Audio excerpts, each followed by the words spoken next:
Factor phenomena है। जब एक क्रॉप हो जाती है उसके बाद जो उसकी रेजिडुअल होता है वो क्लासिकली ये जो किसान हजरात हैं उसको जलाते हैं।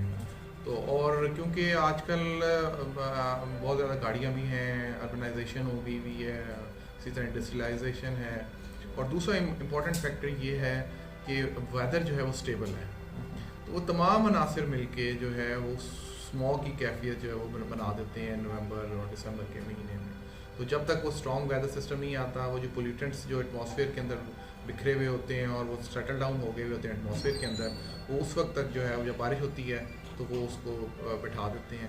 तो ये जो सारी चीज़ें मिलके एक फैक्टर नहीं है, तमाम अवामिल मिलके जो है वो स्मॉग की कैफियत जो है वो एक सर्टन एरिया में, जो हमारे पंजाब का एरिया है और सिंध के जो बालाई इलाके हैं, मैदानी इलाके हैं, वहाँ पे जो स्मॉग की कैफियत जो हो जाती है।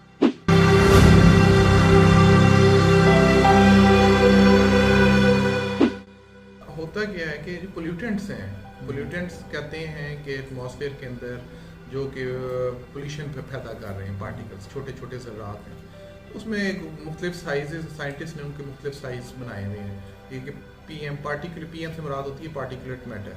तो पार्टिकुलेट मैटर 2.5 मिलीमीटर्स और पार्टिकुलेट मैटर 10 मिलीमीटर्स।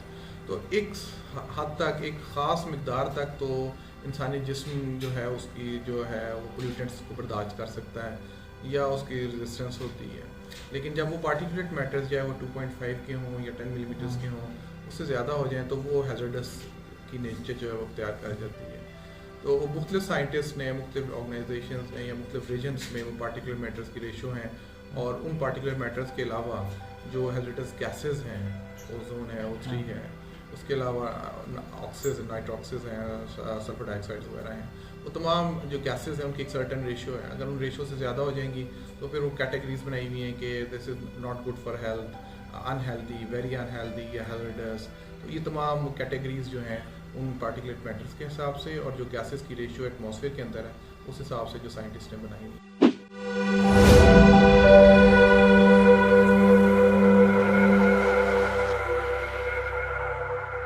देखिए, एटमॉस्फेयर के अंदर जो हम एक तरह से स्मॉग जो देख रहे हैं वो भी एक लेयर ही है। एटमॉस्फेयर के अंदर एक पोल्यूटेंट्स की लेयर जो है वो सस्पेंडेड है एटमॉस्फेयर के अंदर। तो उस पार्टिकुलेट मैटर के अंदर जो मुख्तलिफ तरह की चीज़ें शामिल हो गई हैं, उसमें छोटे छोटे जो मॉलिक्यूल्स हैं वो भी हैं, डस्ट पार्टिकल्स हैं वो भी हैं, इसी तरह गैसेस मैंने आपको अर्ज किया वो हैं। वो तमाम अनासर मिल के जो एक मिक्सचर सा बना देते हैं वो, और वो जो है हैज़र्डस है, अनहेल्दी है, सेहत के लिए जो अच्छा नहीं है, तो तमाम अनासर मिलके बना देते हैं। तो ये चीज़ जो है, अगर एक आप सिर्फ एक सिंगल आउट नहीं कर सकते कि ये एक चीज़ जो है ना ये हमारे यहाँ गैस उसके अंदर है, उसकी वजह से सब चीज़ें जो है ना वो एक मिक्सचर बना है, और वो मिक्सचर जो है वो पोल्यूटेंट्स का मिक्सचर है, और क्योंकि सर्दी है, स्टेबल वेदर है, वो परसिस्ट कर रहा है, उसको हम स्मॉग कहते हैं।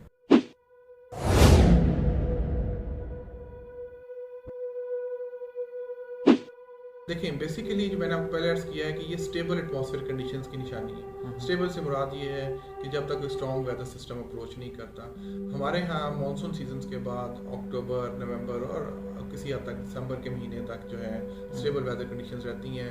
कोई स्ट्रॉन्ग वेदर सिस्टम जो है वो हमें अप्रोच नहीं कर रहे होते हैं, और वो जब स्ट्रॉन्ग वेदर सिस्टम अप्रोच नहीं कर रहे होते, बारिश नहीं हो रही होती, तो पोल्यूटेंट्स जो है वो सेटल डाउन नहीं हो रहे होते। तो जैसे ही कोई अच्छा स्ट्रॉन्ग वेदर सिस्टम अप्रोच करता है इस रीजन में, तो वो जो बारिश होती है, बारिश होने के बाद जो पोल्यूटेंट्स जो है वो सेटल डाउन हो जाते हैं, और एटमॉस्फेयर जो है वो फ़ज़ा जो है वो साफ़ हो जाती है। तो फ़िलहाल जो है वो आइंदा 4 से 5 रोज़ के दौरान जो है सच में सिग्निफिकेंट वेदर नहीं है। तो इसकी वजह से जो पोल्यूटेंट्स हैं वो उसी तरह लगता है कि सस्पेंडेड ही रहेंगे स्मॉग की फैलाव में, और इसकी शिद्दत में जो है वो आइंदा 4 से 5 रोज़ इसी तरह जो है वो रहेगा, और चांसेस तो यही हैं कि शायद इसमें चल सकता है।